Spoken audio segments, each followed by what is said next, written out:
6 days have passed since a Russian suicide drone hit the new safe confinement arching over the fourth reactor of the Chornobyl Nuclear Power Plant. 3 teams of the Ukrainian State Emergency Service continue to clear smoldering remains in the aftermath, continuously monitoring radiation levels.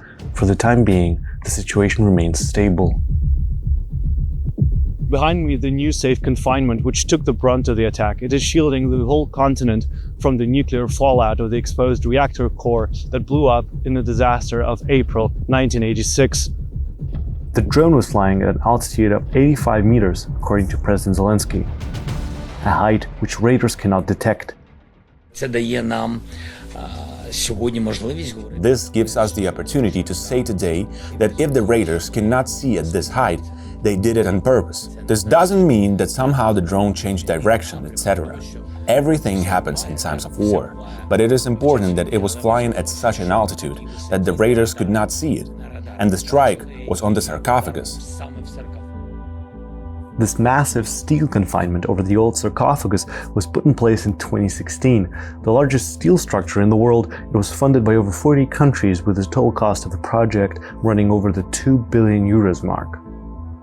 When the new arch of the confinement was put in place, the radiation levels dropped 2 to 8 times in different places.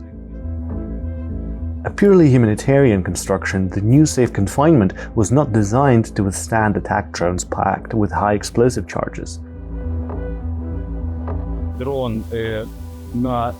drone hit the outer cover, penetrated it, fell inside, and exploded there.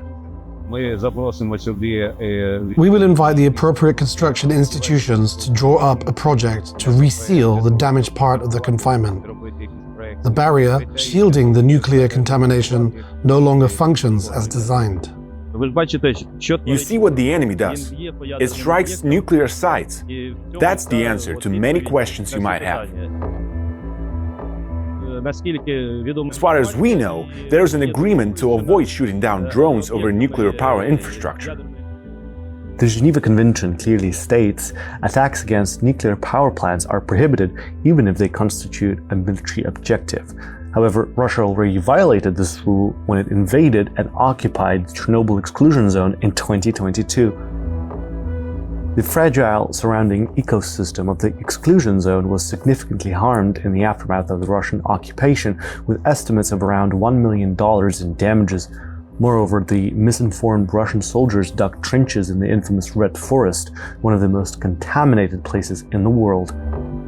In 1986, the Chernobyl explosion put 400 times more radioactive material into the Earth's atmosphere than the atomic bomb dropped on Hiroshima. This hasn't stopped Russian forces from committing reckless actions, even after they withdrew their troops from the region.